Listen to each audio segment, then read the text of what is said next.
اکثر لوگوں کو ہیز اور ہیو کے استعمال میں بڑی الجھن ہوتی ہے۔ یہ ایک عام مسئلہ ہے، لیکن فکر کی کوئی بات نہیں۔ اس وضاحت کے بعد یہ اصول بالکل صاف ہو جائیں گے۔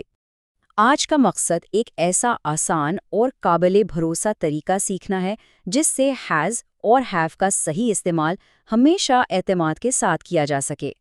چلیں شروع کرتے ہیں۔ ہیز اور ہیو کو سمجھنے کا ایک دلچسپ طریقہ یہ ہے کہ انہیں ایک ہی خاندان کے دو افراد سمجھا جائے، لیکن جن کے کام بالکل الگ الگ ہیں۔ تو اس الجھن کا حل کیا ہے؟ بڑا آسان ہے۔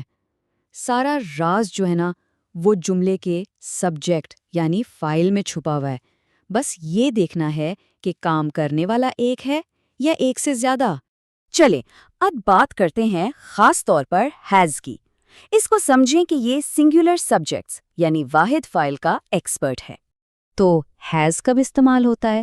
ہمیشہ واحد فائل کے ساتھ، جیسے کہ ہی، شی، اٹ، یا پھر جب کسی ایک شخص کا نام ہو جیسے نامن، یا کوئی ایک چیز ہو جیسے مائی ڈاگ، ان سب کے ساتھ ہیز ہی لگے گا۔ تو ہیز کا سب سے پہلا کام ہے ملکیت یا قبضہ دکھانا، مطلب یہ بتانا کہ کوئی چیز کسی ایک شخص یا چیز کی ہے۔ اچھا، ملکیت کے ساتھ ساتھ ہیز کا دوسرا کام ہے ان کاموں کو بتانا جو حال ہی میں مکمل ہوئے ہیں۔ اور ہاں، ایک چیز ضرور یاد رکھیں، اس کے ساتھ ہمیشہ ورب کی تھرڈ فارم یعنی V3 استعمال ہوتی ہے۔ اور اس کا تیسرا کام وہ ہے یہ دکھانا کہ کسی واحد فائل کے لیے کوئی کام کرنا ضروری ہے۔ یہاں ہیز ٹو کے اسٹرکچر پر غور کریں۔ ٹھیک ہے، اب ہیز تو صاف ہو گیا، اب باری ہے ہیو کی۔ یہ استعمال ہوتا ہے جمع فائل کے لیے، اور ہاں، اس کے دو خاص ایکسیپشنز بھی ہیں۔ ہیو کا استعمال ہوتا ہے پلورل سبجیکٹس کے ساتھ، جیسے وی، دے، اسٹوڈنٹس، لیکن یہاں دو بہت اہم ایکسیپشنز ہیں، آئی اور یو۔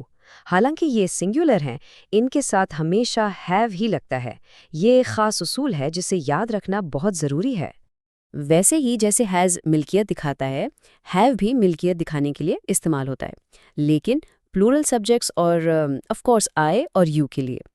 اور جب کام مکمل ہو چکا ہو اور سبجیکٹ جمع ہو یا آئی یا یو ہو تو ہیو استعمال ہوتا ہے۔ یہاں بھی ورب کی تھرڈ فارم ہی آئے گی۔ اور بالکل ویسے ہی جب کسی جمع فائل کے لیے کوئی کام کرنا لازمی ہو تو ہم ہیو ٹو کا اسٹرکچر استعمال کرتے ہیں۔ چلے اب ہیز اور ہیو کو آمنے سامنے رکھ کر دیکھتے ہیں، اس سے پورا کانسیپٹ بالکل واضح ہو جائے گا۔ یہاں دیکھیں فرق کتنا صاف نظر آ رہا ہے۔ جیسے ہی ہم سبجیکٹ کو اننت سے دے کرتے ہیں، ہیز فوراً ہیو میں بدل جاتا ہے۔ یہی چیز دوسری مثال میں بھی ہے۔ اور ہاں، آخری مثال آئی کے ساتھ ہیو کے خاص اصول کی یاد دلاتی ہے۔ تو اس ساری بات کا نچوڑ کیا ہے؟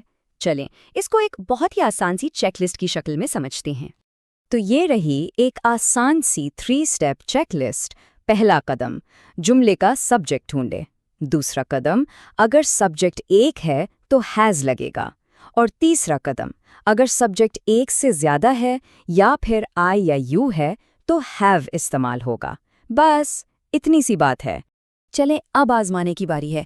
اس جملے میں خالی جگہ پر کیا آئے گا؟ I said it many times۔ ابھی جو اصول سیکھا ہے اس کو یاد کریں۔ پتہ چلا جواب؟ یہ اپنے سیکھے ہوئے علم کو پرکھنے کا ایک بہترین موقع ہے۔